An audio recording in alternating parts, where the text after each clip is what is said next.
नमस्कार। आइए आज हम अध्ययन करेंगे कक्षा 10वीं की हिंदी विषय की पाठ्य पुस्तक क्षितिज, उसके पहले पाठ सूरदास जी के पद क्रमांक 3 का। मैं इसका वाचन कर रहा हूं, ध्यान से सुने।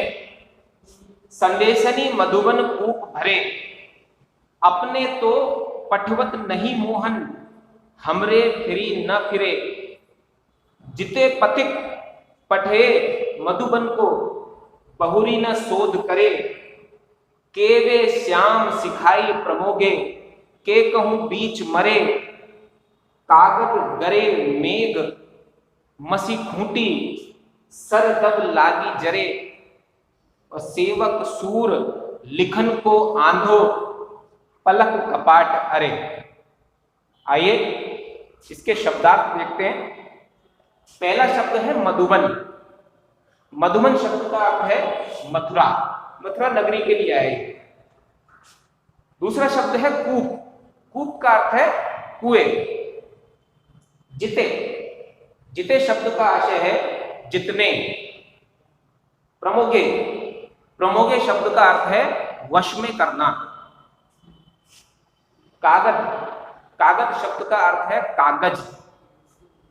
गरे, गरे का अर्थ है गल गए। मसी, मसी शब्द का अर्थ होता है स्याही। खूंटी, खूंटी का अर्थ है समाप्त हो गई। सर, सर सरकंडों के जंगल के लिए आया है। सरकंडे जिससे कलम बनाई जाती है। और दव, दव शब्द का अर्थ है दावाग्नि। आइए इस पद के प्रसंग की हम चर्चा कर लेते हैं। जैसा कि आपको पता ही है कि भगवान कृष्ण गोकुल को छोड़कर और मथुरा चले गए थे, और वो मथुरा में रहने लगे, और गोपियां उनके विरह में या दुखी रहती थी, उनके वियोग में बड़ी पीड़ित रहती थी। किंतु फिर भी उनको ये लगता था कि शायद भगवान कृष्ण भी हमसे प्रेम करते होंगे।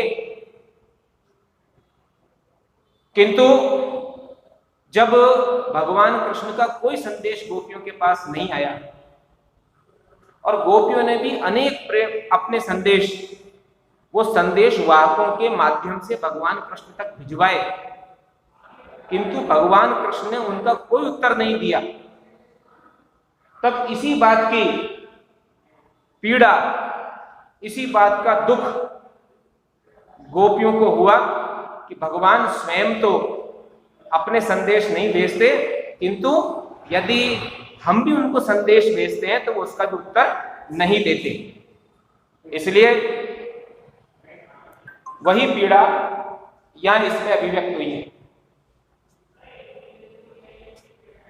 संदेशनी मधुबन कूप भरे, गोपियां अपनी पीड़ा को व्यक्त करती हुई कह रही हैं कि हमने जो संदेश मथुरा भेजे थे, हमें तो लगता है कि शायद मथुरा के कुएं भी हमारे संदेशों से भर गए होंगे। देखिए, कुएं संदेशों से भर नहीं सकते, किंतु यहां गोपियों ने व्यंग किया है, और व्यंग ये है कि शायद हमने इतने संदेश भेजे होंगे कि वहां के कुएं भी भर गए। अब भगवान कृष्ण पे व्यंग करती हुई कह रही है गोपियां कि अपने तो पठवत नहीं मोहन। मोहन शब्द का अर्थ है कृष्ण।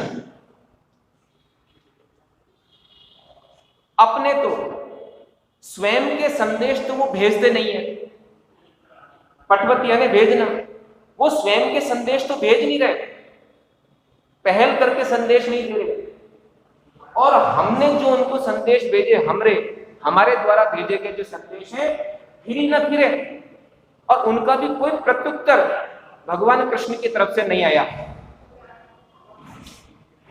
आगे कह रही है वो, जिते पथिक, जिते मतलब जितने, जितने भी पथिक राहगीरों को जो मथुरा जा रहे थे, हमने अपना संदेश देकर उनको भेजा कि आप जाइए, भगवान कृष्ण से हमारा यह प्रेम संदेश कहिएगा।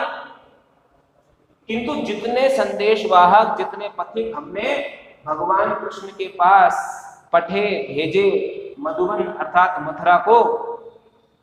लेकिन क्या करें, वो संदेश वाहक फिर हमारे पास लौटकर नहीं आए। बहुरी न शोध करे, बहुरी यानी फिर से उन्होंने कोई शोध सुध नहीं ली, अर्थात फिर से लौटकर हमसे संपर्क नहीं किया, फिर से लौटकर हमारे उन संदेशों का क्या उत्तर हुआ वो हमसे उन्होंने कभी भी नहीं कहा।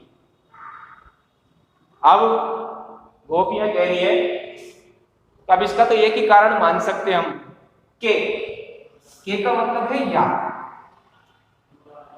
या तो वे उन संदेश वाहकों को श्याम यानी भगवान कृष्ण सिखाई प्रमोहे, उनको सिखाकर, उनको बहला फुसलाकर उन्होंने अपने वश में कर लिया।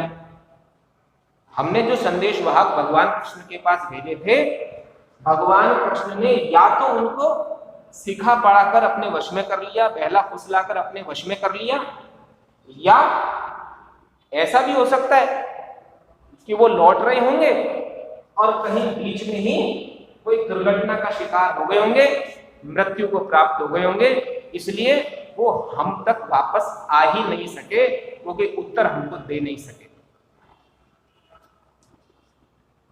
फिर आगे व्यक्त करती गोपियां कह रही हैं कि भगवान कृष्ण के संदेश हमको नहीं मिल रहे, तो इसका हमको एक ही कारण समझ में आता है, क्योंकि संदेश भेजना चाहते तो भेज सकते थे। अब या तो ये हो सकता है कि मथुरा में संदेश भेजने के सारे साधन ही समाप्त हो गए, कागज गरे मेघ, या मेघ शब्द वैसे बादल के लिए, किंतु यहाँ मेघ शब्द का अर्थ वर्षा है। कागज शब्द का अर्थ है कागज, ऐसा है कि जिस कागज के ऊपर वो संदेश लिखकर भेजते, मथुरा में वर्षा के कारण से सारे जो कागज है मथुरा के वो सब गल गए हैं, अब कागज ही नहीं बचे, तो संदेश किसमें भेजें? या ये भी हो सकता है कि कागज भी सारे नष्ट हो गए, वर्षा में भीगकर गल गए, सड़ गए, या ये हो सकता है कि साहब मथुरा में जितनी स्याही थी वो स्याही भी सारी समाप्त हो गई, या जिन सरकंडों से कलम बनाई जाती थी लिखने के लिए, वो सरकंडों के जो जंगल थे वो सारे जंगल वो दावाग्नि में जले, वो सारे सरकंडों के जंगल दावाग्नि के अंदर जलकर नष्ट हो गए।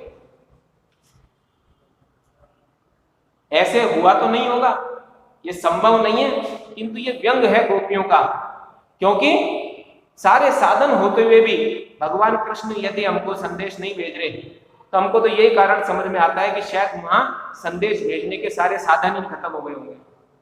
आगे सूरदास जी वर्णन कर रहे हैं, गोपियां कह रही हैं कि हो सकता है भगवान कृष्ण तो राजा है, उन्होंने संदेश लिखने के लिए किसी कर्मचारी की नियुक्ति कर रखी हो, कोई सेवक तय कर रखा हो, और उनका वो सेवक जो संदेश भेजने का काम करता है, सेवक लिखन को अंधो, ऐसा तो नहीं कि वो सेवक हो सकता है अंधा हो गया और उसके पलक रूपी जो कपाट है, पलक रूपी द्वार, वो बंद हो गए, तो एक अंधा व्यक्ति संदेश कैसे लिखेगा?